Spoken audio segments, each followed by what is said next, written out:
Misteri satu keluarga tewas kelaparan padahal miliki aset miliaran. Kejanggalan demi kejanggalan terungkap dari ditemukannya satu keluarga yang tewas di Jakarta Barat. Yang terbaru, saudara korban ragu jika keluarga tersebut meninggal karena kelaparan.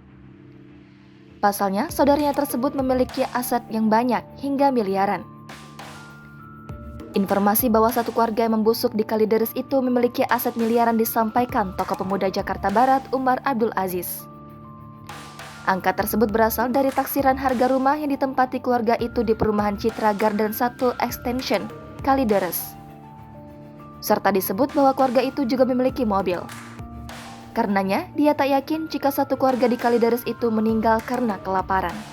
Kriminolog menyebut jika keluarga ini diduga menganut paham apokaliptik. Apokaliptik merupakan paham akhir dunia dan mencabut nyawanya dengan cara yang ekstrim. Seperti diketahui, keluarga tersebut meninggal dunia dengan perut kosong. Tidak ada makanan dan air minum di rumah tersebut. Kriminolog Universitas Indonesia, Adrianus Maliala menyinggung mengenai motif keyakinan apokaliptik atau keyakinan terhadap akhir dunia dari keluarga tersebut.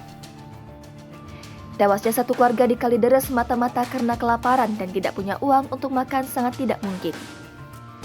Adrianus berpendapat mereka tinggal di perumahan kelas menengah dan memiliki aset untuk dijual. Selain itu, Adrianus Meliala justru menilai ada unsur kesengajaan dalam peristiwa ini. Jangan lupa subscribe, share, komen, dan like ya!